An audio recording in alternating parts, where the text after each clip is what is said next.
Okay guys, I'm gonna try to film this video. It is very late at night, so that might be why I sound like I'm whispering. I just muted Emily's show, so let's see how this goes. Don't touch the camera, honey. No. Hi. Today's video is going to be my top 5 tips or advice for new moms, new parents, new dads. Yeah, this is my top 5. There's obviously a lot of tips that can be put out there, but this is just stuff that I just thought of, and it's just been sitting on my mind, so I'm gonna go ahead, Emily, and try to get this video started. Okay, so tip number 1, I have like cues on my phone, so it is going to be beware of everyone who tries to tell you the right way to do things. This has been something that I've I guess not struggled with, but it has been very annoying. That has been happening even while I was pregnant to now, almost a year and a half later after Emily's born. People always try to give you advice, and I know it comes from a good place. Like, I totally understand that, you know what I mean? But what gets annoying is people who don't even have kids have advice for you. And to be honest, I was one of those people. Like, I have a couple friends that have had children younger than me, and I was like, well, maybe you should just do this, or like I thought I knew it all about like thoughts on daycare and preschool and like how they should eat and when they should sleep and how you should just like. I was that person, like, I'm not gonna lie, but like going through it now, I know a little better, and it just, everyone has their opinion, and instead of like arguing, being like you're right or you're wrong, I think it's best to just sit there and agree, or let it go in one ear, out the other. Like, no matter careful with me, no matter what, somebody is gonna have something to tell you. And then another thing is like parents, like they, like, especially coming from a culture where there's so many superstitions and like you have to do this or it's bad luck, or make sure you face things this way or it's not good. It is just insane. Like, you have a maternal or paternal instinct in you. Like, you might not know what to do, but you will figure out what to do. So yeah, that's my first tip. Okay, my next tip is something that I think is super huge. The second tip is, don't feel like you have to have everything silent just because the baby is sleeping. Like, oh my gosh. I've been to people's houses that have young children, and like they're not even newborns anymore. They'll be like 3 or 4 and they're taking a nap. You have to be dead silent or that baby will wake up. That's the problem, okay? The child has been used to that their whole life. So since Emily was born, I always had the TV on or something because I was home by myself, okay? When Emily was born, Juan went straight to work. So it was literally just me home. I lived off Keeping Up with the Kardashians and Botched.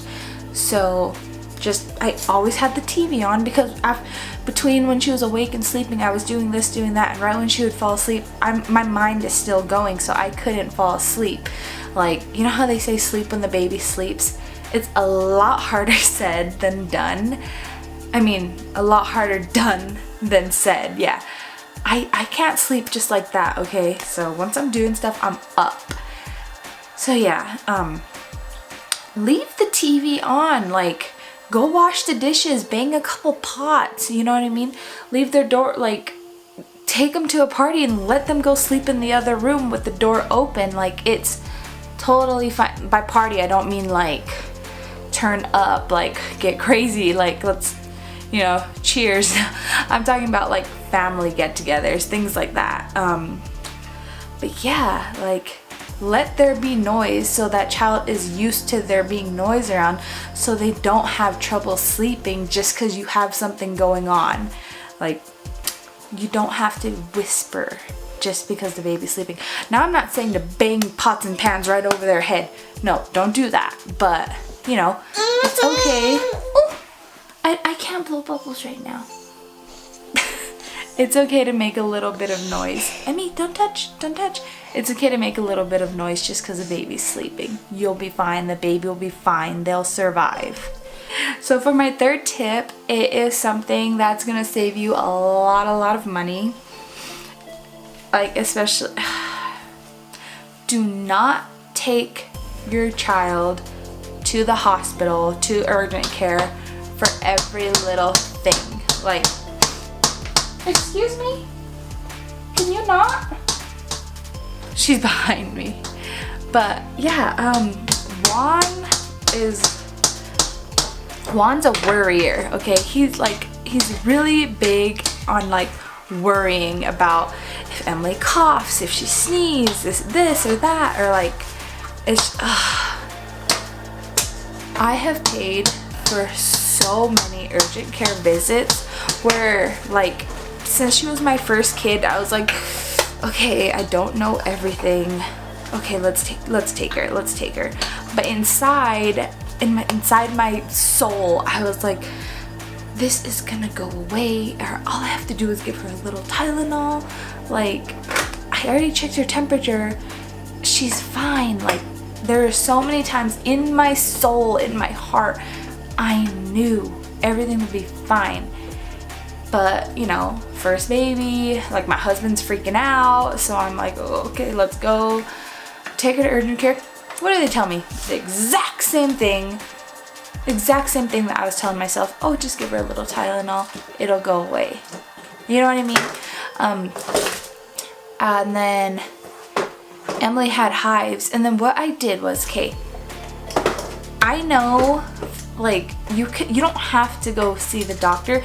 You can literally call and talk to the nurse, and if you explain well enough, she will tell you literally if she feels like you should bring the baby in, or she'll just say, try doing this first and seeing what happens. So that's what I wanted to do. Like, I did not want to go to the doctors 25 times. So like, I'm like, all right, well, Emmy, stop. I didn't want to go to the doctors 100 times. Emily, excuse me? I didn't want to go to the doctors a bunch of times, so like, I knew this. Like, I wanted to just talk to the nurse, and she's gonna tell me whether, like, okay, I'm not sure, take her in. Emily, don't hit the... She's gonna tell you, I'm not sure, like, bring the kid in. But then there's all that, she'll also just be like, well, you know, this amount, like this amount of dosage for this medicine was fine, and then, yeah. But really, just mothers and fathers out there, if you really feel like it's not urgent, don't overthink it. Give it time. Like, obviously, if the baby has trouble breathing or something, that is an emergency room visit. But, you know, like, they're still getting used to the world. They're gonna have sniffles and they're gonna have stuffy noses. Just keep cleaning out their nose. It's fine. Like, I like, honestly, just trust your gut. You know what I mean? Like, the doctors, you call in. Like, that would be my suggestion. If you're really super unsure, but like, I don't, like, that's my big thing. Call in, don't go in right away. Okay guys, so tip number 4 is for, I guess, like, the primary caregiver of the child.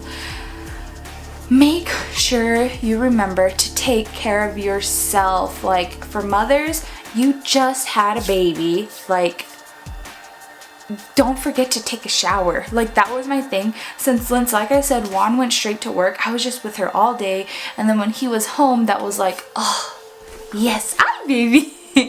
That was like, oh yes, I could lay down, and then I was done. Like, I just would lay there until, you know, obviously until it was my turn again to do something. But I could have been taking a shower.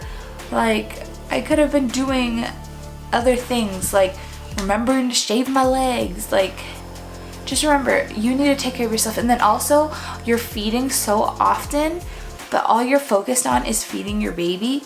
You forget to feed yourself. Make sure you're eating still. Like, that's like something super important, is because I forgot to do that all the time. And then by the time you notice you're hungry, there's the baby woken up crying. Like, there goes another 45 minutes. You're not gonna eat. And then for the other partner, husband, wife, boyfriend, girlfriend, baby daddy, baby mama, just when you're there after not being available all day, like, remind your partner, go take a shower, go take time for yourself. Have you ate today? Get something to eat. Just like remind them, because their mind is still going 100 miles an hour. They're not thinking clearly. Okay, so my very last tip, it's not really targeted towards baby. It's more targeted towards you and your partner. Like, so you and your husband, or you and your boyfriend. So the two taking care of the baby. This is my piece of advice. You are gonna fight. You are gonna get mad. You're gonna get frustrated with each other. Like, this is gonna be new to both of you. Like, you're both gonna feel stressed. My advice would be, if it's not something that you're still like obviously give each other space after you fought, but don't drag it out. You know what I mean? After you have your space from each other, like, rethink about it. Are you even mad anymore, or are you just mad because you got mad earlier? Like, if it's not even important to you anymore, then drop it. Like, don't bring it back up. You guys already have a headache from like the day. Like, you do not need to drag out a fight that doesn't need to be dragged out, like drug out. It's not worth it. So think about it. Like, am I still gonna be mad when I wake up tomorrow? Or is this gonna affect anything going forward? If not, then just move on. Like, that's one of the biggest things. Just let go. Like, I am one of the people who, when I get, like, if I get mad at Juan, I like to stay mad at him. And I don't really know why, but I do. And then after, oh, sorry baby, I don't know if I read this somewhere or if someone told me, but once I started listening to this advice, our fights have gotten very, very minimal. Like, now we just get annoyed at each other when we're tired or something like that. But oh, Emmy, don't crawl under. But yeah, that would be the biggest advice. And you know, it doesn't even have to be for just parenting. It could literally be for just a relationship. And then same with like siblings, like any relationship. Oh, Emily. Oh, I'm sorry you guys. She's trying to crawl under the tripod. So there you have it. Those are my 5 tips for new parents or new moms, new dads, that I just thought were a couple things that I wish I heard or like would have listened to, or just what I think is gonna help your early stages of parenthood go by a little bit smoother. Oh, excuse me. And I hope you really enjoyed this video. If you did, please give it a thumbs up, and if you haven't already, please subscribe. And I would love to hear like tips and tricks from you guys in the comments below on things that worked, or just like your experiences on certain situations, just anything. I love to hear anything below, and I will see you guys in my next video. Bye.